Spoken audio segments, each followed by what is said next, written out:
Hi மக்களே, நான் ஃப்ரெண்ட்ஸோட ஒரு கோவிலுக்கு வந்திருக்கேன். இங்கே நைட் ஸ்டே பண்ணிட்டு காலை சாமியை பார்க்கலான்னு இருக்கேன். அது என்ன கோவில் தெரிஞ்சதுக்கு முன்னாடி என் சேனல் சப்ஸ்கிரைப் பண்ணுங்க. இது சிகேஸ் வியூ, உங்களுக்கான வியூ.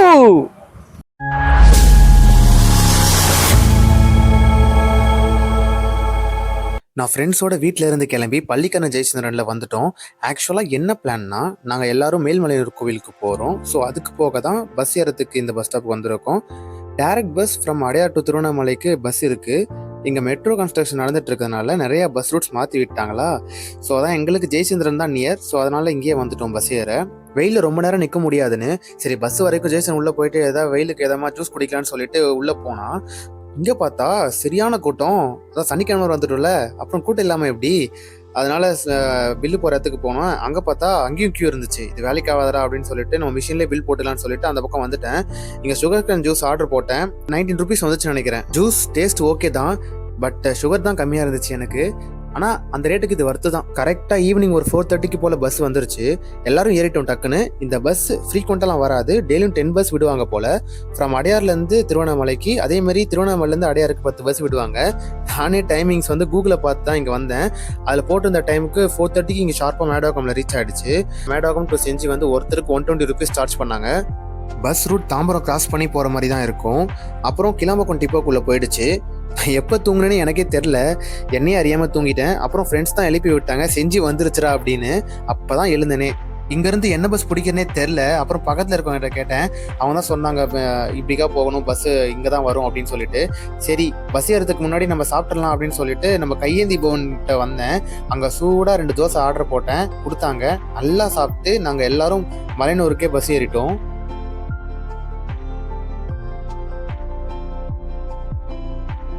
ஒரு வழியாக கோவிலுக்கு வந்துட்டோம். வர 9:30 ஆகியிருக்கும்னு நினைக்கிறேன்.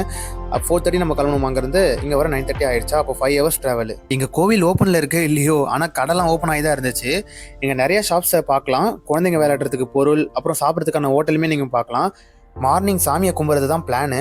ஆனால் இப்போ சும்மா இங்கே கோவில் பார்க்கலாம்னு வந்தேன். நிறையா கடை போட்டிருந்தாங்க போல் கோவில் வாசல்ல எல்லாம். ஆனால் க்ளோஸ் பண்ணி தான் இருந்துச்சு. நான் போன டைமில் வேறு லேட் ஆகிடுச்சுல, அதனால் அப்படியே சும்மா உள்ளே போனேன். இங்கேயே நிறையா பக்தர்கள் தூங்குறத பார்க்கலாம். நிறைய கோவிலில் பக்தர்கள் அலோவ் பண்ணல அப்படின்னு சொல்லிட்டு கேள்விப்பட்டேன். பட் இங்கே எப்படின்னு தெரில. இங்கே என்ன சாமினா அம்மன், அதாவது அங்காள பரமேஸ்வரிக்கான கோவில் இது. அந்த கோவிலுக்கு அப்படியே நீங்கள் என்ட்ரன்ஸ்க்கு ஆப்போசிட்டில் பார்த்தீங்கன்னா குளம் இருக்கும். அந்த குளத்துல தண்ணி இருக்கான்னு தெரியல, என் கண்ணுக்கு ஒன்றும் தெரில, இருட்டாக இருந்துச்சா. இது கோவில் உள்ளே போகிறதுக்கான இன்னொரு என்ட்ரன்ஸு. நான் மார்னிங் தெளிவாக காட்டுறேன். அப்புறம் நாங்கள் இங்கே ஸ்டே பண்ணலாம்னு யோசித்தேன். பட் ஆனால் எங்களுக்கு கன்வீனியண்ட்டாக இல்லை. நாங்கள் பக்கத்துலேயே ரூம் பார்த்தோம். பை வாக்கபிள் டிஸ்டன்ஸ்லேயே எங்களுக்கு ரூம் கிடச்சிச்சு. பட் என்னென்னா 3rd floor தான் அவைலபிலிட்டி இருக்குன்னு சொன்னாங்க. இந்த டைமில் வேறு எங்கேயும் தேட முடியாதுன்னு சொல்லிட்டு நாங்கள் அதுவே ஓகே பண்ணிட்டோம். மாடிக்கு வந்துட்டோம். இங்கே ஒரு ரூம் தான் எங்களுக்கு கொடுத்தாங்க, அதுவே போதுமானது தான். இங்கே மொட்டை மாடியில் நல்லா காற்று வந்துச்சு. இங்கே பால்கனியுமே இருந்துச்சு. நான் மேலேருந்து கீழே பார்க்குறப்போ அந்த வியூவே ரொம்ப அழகாக சூப்பராக இருந்துச்சு.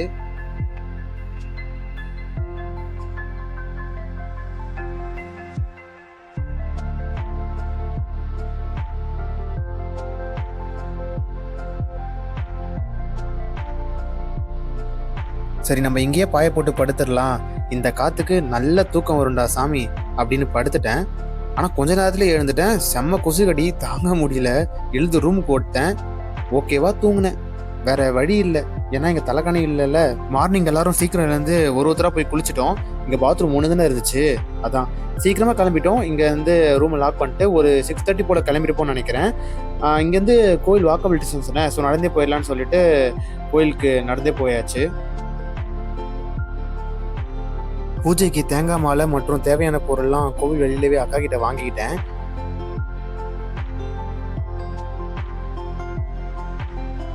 நைட்டு சாத்தி இந்த கடைலாம் அப்படியே தான் இருந்துச்சு, இன்னும் ஓப்பன் பண்ணலை. ஏர்லியாவே இங்கே வந்துட்டோம்ல, அதான். ஃபஸ்ட்டு வெளியில் இருக்க அம்மனை கும்பிட்டு உள்ளே போகணும்னு அதான் ப்ரொசீஜர்னு பக்தர்லாம் இங்கே சொல்லியிருந்தாங்க. அம்மனை பார்க்க அவ்வளோ அழகாக இருந்துச்சு. அம்மன் படுத்துட்டு இருக்கிற மாதிரி வடிவம் அமைச்சிருந்தாங்க.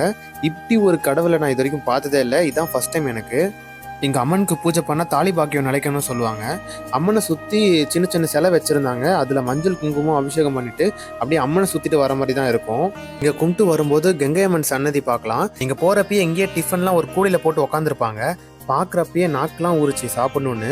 சரி சாமியை பார்த்துட்டு வந்துட்டு சாப்பிட்லாம் அப்படின்னு சொல்லிட்டு முன்னேறி போயிட்டேன்.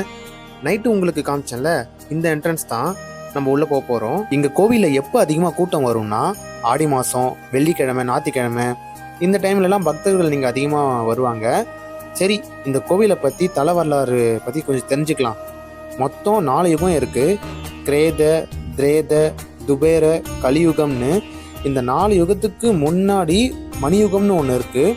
இந்த யுகத்தில் சிவபெருமான் பிரம்மனுக்கு 5 தலை இருந்ததாகவும், சிவனுக்கு சமமான வரங்களை தான் அளிப்பதாகவும் பிரம்மனுக்கு ஒரு ஆணவம் ஏற்பட்டுருச்சு. இந்த ஆணவத்தை அடக்க பார்வதி தேவி சிவனிடம் பிரம்மன் ஆணவத்தை அடக்க அவரின் 5வது தலையில் ஒரு தலையில் கிள்ளிவிட வேண்டும் என்று சொல்லிடுவாங்க.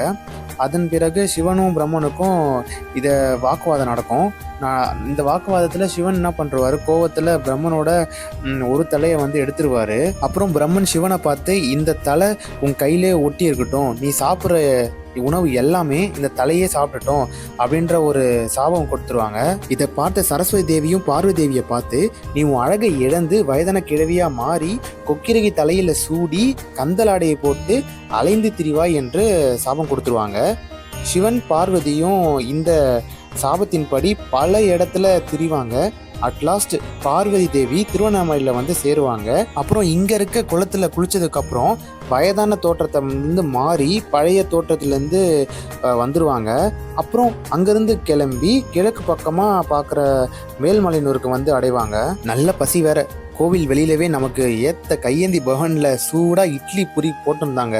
அண்ணா ஒரு பிளேட் இட்லி சாப்பிட கொடுங்கண்ணே அப்படின்னு சொல்லி அதை வாங்கி அவ்வளோ சூடாக இருந்துச்சு. சாப்பிட சாப்பிட டேஸ்ட்டு ஓகே தான், பரவாயில்ல, பட் செம்மையாக பசி ஆறிடுச்சு. அப்புறம் நாங்கள் அங்கேருந்து பஸ்ஸு பிடிச்சோம் திருவண்ணாமலைக்கு. எதுக்குன்னு மோஸ்ட்லி நீங்களே கண்டுபிடிச்சிருப்பீங்க. ஆமாம், அம்மனை பார்த்தாச்சு, சிவனை பார்த்தே ஆகணும்னு அருணாச்சலேஸ்வரர் கோவிலுக்கு போயிட்டு இருக்கோம். கோவில் உள்ள பஸ்ஸு போகாதுன்னு சொல்லிட்டாங்க. ஸோ பஸ் ஸ்டாண்ட்லேயே இறக்கி விட்டாங்க எங்களை. அப்புறம் அங்கேருந்து ஒரு ஆட்டோ பிடிச்சோம். கொஞ்சம் தூரம் தான், பட் அடிக்கிற வெயிலுக்கு முடியாதுரா சாமின்னு சொல்லிட்டு ஏறிட்டோம். ஆட்டோவையும் கொஞ்சம் தூரத்தில் நிறுத்திட்டாங்க. இங்கேருந்து பை வாக்கபிள் டிஸ்டன்ஸ் தான் கோவில், ஸோ நீங்கள் நடந்து போயிடலாம் அப்படின்னு சொல்லிட்டாங்க. இந்த இடமே அவ்வளோ சூப்பராக இருந்துச்சு. கோவிலுக்கு இது என்ட்ரன்ஸ் இல்லை, பக்கத்தில் இன்னொரு வழி இருக்குன்னு அதில் தான் என்டர் ஆகணும் அப்படின்னு சொல்லிட்டாங்க. ஸோ இதில் இருந்து லெஃப்ட் எடுத்து போனோம். கோபுரம் பக்கத்தில் போகிற மாதிரி தான் இருந்துச்சு. வெளியிலேருந்து பார்க்கவே இவ்வளோ அழகாக இருக்குன்னா அப்போ உள்ளே எப்படி இருக்கும் அப்படின்னு தோணுச்சு.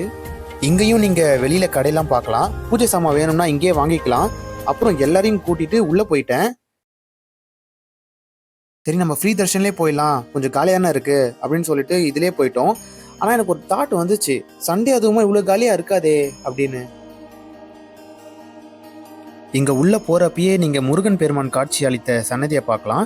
இன்னொரு நல்ல விஷயம் என்னன்னா, நீங்கள் போகிறப்பயே எந்த இடத்துக்குலாம் போகிறீங்களோ அங்கே ஆர்ஓ வாட்டர் வச்சுருப்பாங்க, தாகத்துக்கு குடிச்சிக்கலாம், பரவாயில்ல. இந்த வியூ அவ்வளோ சூப்பராக இருந்துச்சு. நம்ம வந்த வழியில் ஒரு கோபுரம் பார்த்தோமா, இங்கே பாருங்கள் 2 கோபுரம் தெரியுது.